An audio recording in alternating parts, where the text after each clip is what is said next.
Theodor Storm died in 1888, the same year he published Der Schimmelreiter, his final novella. In Germany, this work became a masterpiece of psychological realism.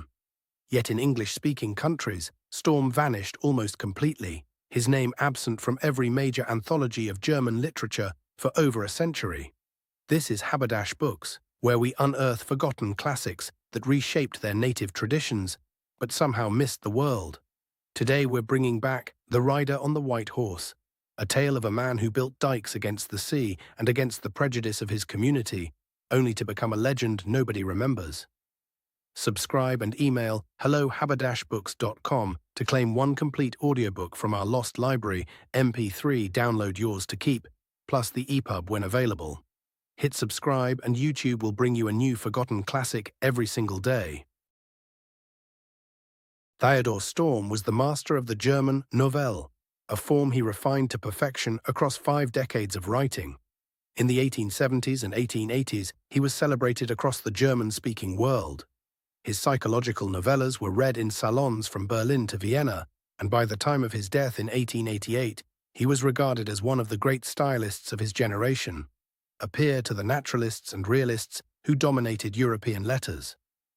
Der Schimmelreiter, published in his final year, was immediately recognized in Germany as a masterwork, a tale woven from Frisian folklore that became a permanent fixture of German literary consciousness. But outside Germany, Storm faced an impossible barrier: language. Unlike Goethe or Schiller, his work demanded a translator sensitive enough to preserve the musicality of his prose, that hypnotic poetic precision that defines every sentence.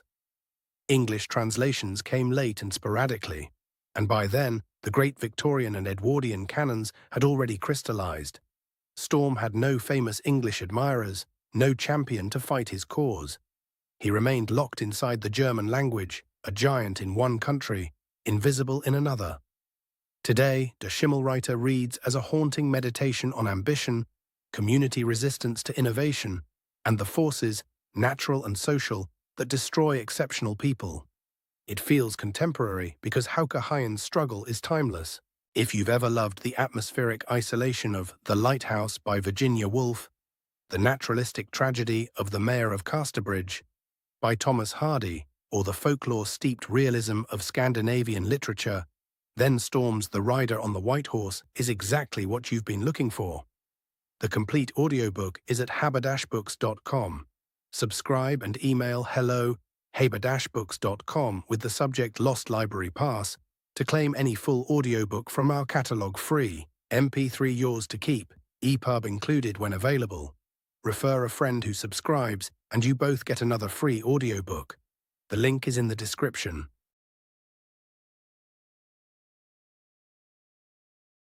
A note from the translator. I first encountered Theodor Storm in an antique bookstore, nestled amongst well-loved German classics. His name, vaguely familiar, hinted at a forgotten master. Flipping through an old edition of Der Schimmelreiter I was immediately captivated by the evocative language and the sense of a world both familiar and hauntingly distant. It felt like unearthing a treasure.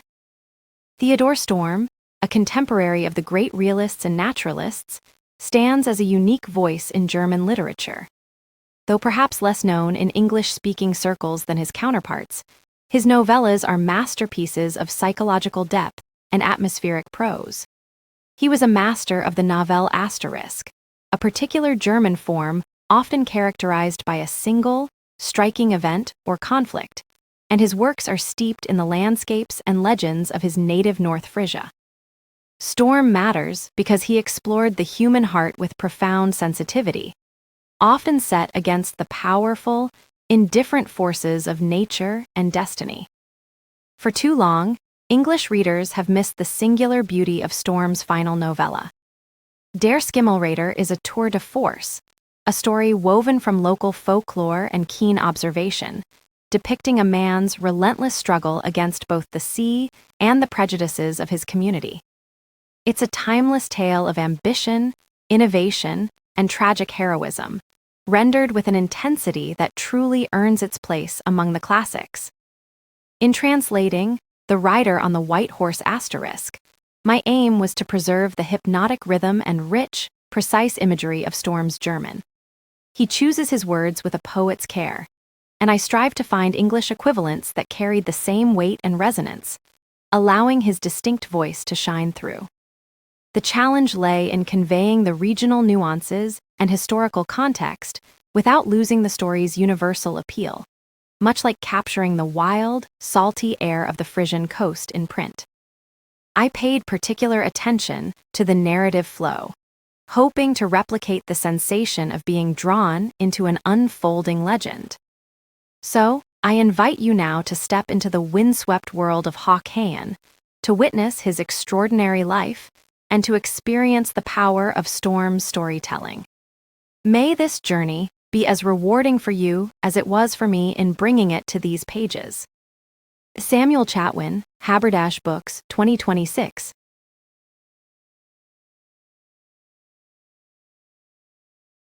You needn't be alarmed, he said across the table. This isn't just for us. Back in 17, it concerned those on the other side too. May they be prepared for anything. A shudder almost came over me afterward. Pardon me, I said. What is this about the skimmel raider Dyke Reeve of the White Horse? Set apart behind the stove, slightly hunched, sat a small, gaunt man in a threadbare black frock coat. One shoulder seemed a little out of joint. He hadn't participated in the other's conversation with a single word, but his eyes, still fringed with dark eyelashes despite his sparse gray hair, clearly showed that he wasn't sitting there asleep. The Dyke Reeve Dykegraph extended his hand toward him. Our schoolmaster, he said in a raised voice, will be best able to tell you about it here among us, though only in his own way and not as accurately as my old housekeeper Aunt Schvalmers would relate it at home. You jest, Dyke Reeve. Came the somewhat sickly voice of the schoolmaster from behind the stove, that you would put your silly dragon next to me? Yes, yes, schoolmaster, the other replied. But such stories are best kept in the safe keeping of dragons. Indeed, said the small gentleman, we are not entirely of the same opinion on this matter, and a knowing smile glided over his delicate face. You see, I suppose, the Dyke Reeve whispered into my ear. He's still a bit arrogant. In his youth, he once studied theology and only remained here in his homeland as a schoolmaster because of a failed betrothal. Meanwhile, he had emerged from his stove corner and seated himself beside me at the long table. Tell it, just tell it, schoolmaster. A few of the younger members of the company called out. Well, certainly, said the old man, turning to me, I'll gladly oblige, but there's a lot of superstition mixed in, and it's an art to tell it without that. I must ask you not to omit that, I replied. Just trust me to separate the wheat from the chaff myself. The old man looked at me with an understanding smile. Very well then, he said. In the middle of the last century, or rather, to be more precise, before and after it, there was a Dyke Reeve here who understood more about dikes and sluices than farmers and landowners usually do. But it was probably still hardly enough, for he had read little of what educated specialists had written about it. He had, even from childhood, devised his knowledge himself. You have probably already heard, sir, that the Frisians, Friesen, are good with numbers, and you have probably also heard talk of our Hans Mommsen from Faratoft, who was a farmer and yet could make compasses and marine chronometers, telescopes and organs. Well, a piece of such a man had also been the father of the later Dyke Reeve, albeit only a small one. He had a few fennen fields, where he grew rapeseed and beans, a cow grazed too, and sometimes in autumn and spring he went surveying. And in winter, when the northwest wind came from outside and rattled his shutters, he would sit carving and pricking in his room. The boy usually sat by him, looking up from his primer or Bible at his father as he measured and calculated, and burrowed his hand into his blonde hair.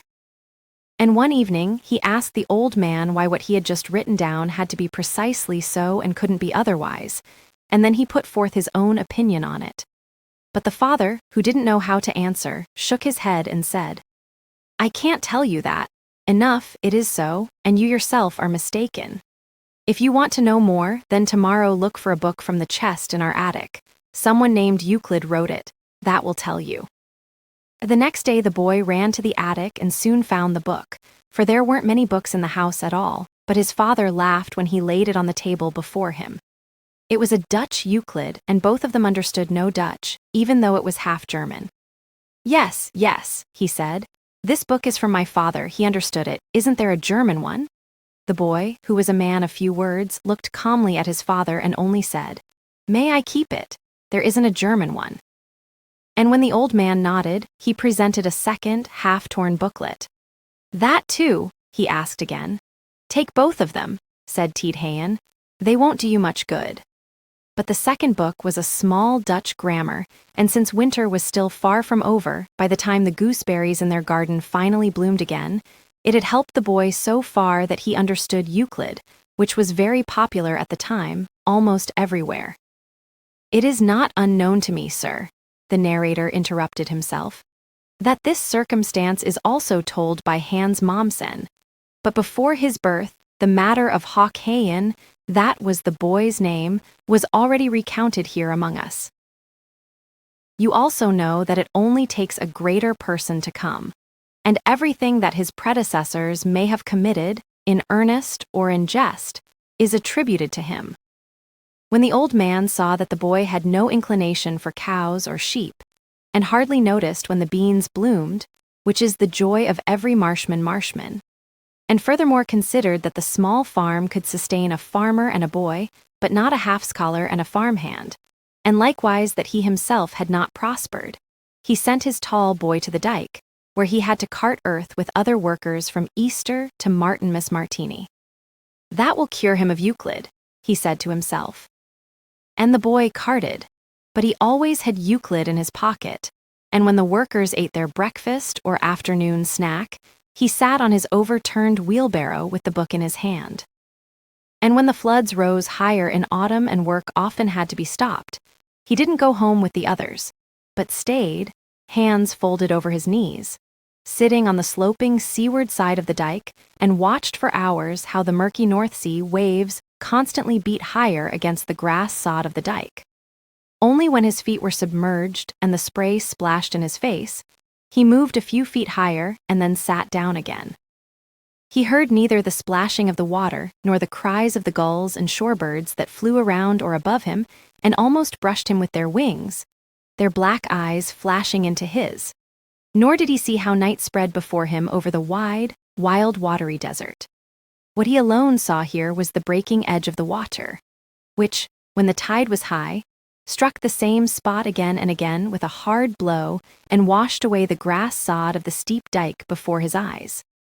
After long staring, he would slowly nod his head or, without looking up, draw a soft line in the air with his hand, as if he wanted to give the dike a gentler slope. When it became so dark that all earthly things disappeared before his eyes and only the flood thundered in his ears, he stood up and trotted home, half-drenched. One evening, when he entered his father's room, who was polishing his surveying instruments, the latter started up. "What are you doing out there?" "You could have drowned. The waters are biting at the dike today." Hawk looked at him defiantly. "Don't you hear me? I'm saying you could have drowned." "Yes," said Hawk, "but I didn't drown." "No," the old man replied after a while, looking at his face as if absent, "not this time." "But," Hawk said again, "our dikes are worthless." "Worthless what, boy?" "The dikes, I say." "What are the dikes?" "They're no good, father," Hawk replied. The old man laughed in his face. "What boy?" "You're probably the child prodigy from Lübeck." But the boy was not to be deterred. "The water side is too steep," he said. "If it ever comes, as it has more than once already, we can drown even behind the dike here." The old man took his chewing tobacco from his pocket, nipped off a plug, and pushed it behind his teeth. "And how many wheelbarrows have you pushed today?" he asked angrily, for he saw well that even the dike work had not been able to drive out the intellectual work in the boy. "I don't know, father," he said. "Just what the others did, maybe half a dozen more, but the dikes must change." "Well," the old man rejoined, letting out a laugh, "maybe you can become the dike reeve and official responsible for maintaining dikes, then change them yourself." "Yes, father," the boy replied. The old man looked at him and swallowed a few times, then he left through the door. He didn't know what to answer the boy. Even after the dike work was over at the end of October, the journey northward towards the harbor remained Hawk Hayen's favorite pastime. He awaited All Saints' Day, around which equinoctial storms usually rage, a day which we say Friesland, a coastal region spanning parts of the Netherlands, Germany, and Denmark, historically inhabited by the Frisian people, might well lament, as children today await Christmas. If a spring tide was imminent, one could be sure that despite storm and weather, he would be far out on the dike, utterly alone. And when the gulls cackled, when the waters raged against the dike and receding tore whole strips of the grassy cover down into the sea, one could have heard Hawk's furious laughter. "You can't do anything right," he yelled into the din, just as humans can't do anything either. And finally, often in the dark, he trotted home along the dike from the vast wilderness, until his tall, lanky figure reached the low door under his father's thatched roof and slipped through into the small room. Sometimes he brought back a handful of clay soil. Then he would sit next to the old man, who now let him have his way, and in the light of the thin tallow candle, knead all sorts of dike models, place them in a shallow vessel with water, and try to replicate the erosion of the waves, or he would take his slate and draw the profile of the dikes facing the sea, as he believed it ought to be.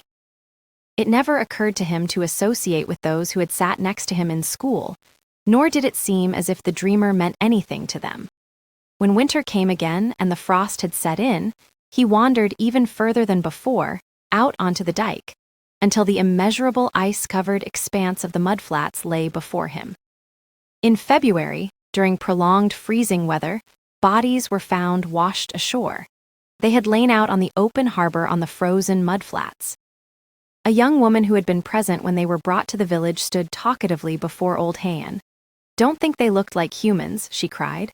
"No, like sea devils, such big heads," and she held her spread-out hands far apart, gnarled black and shiny like freshly baked bread. And the crabs had nibbled at them. The children screamed loudly when they saw them. To old Hayen, such things were nothing new. "They've probably been drifting at sea since November," he said indifferently. Hawk stood silently beside. You've just heard Chapter 1 of The Rider on the White Horse, a novella about one man's impossible war against the sea and against history itself. The ending of Hauke Hayen's story is waiting for you. Subscribe, claim your free Lost Library audiobook, and the complete work is waiting at haberdashbooks.com.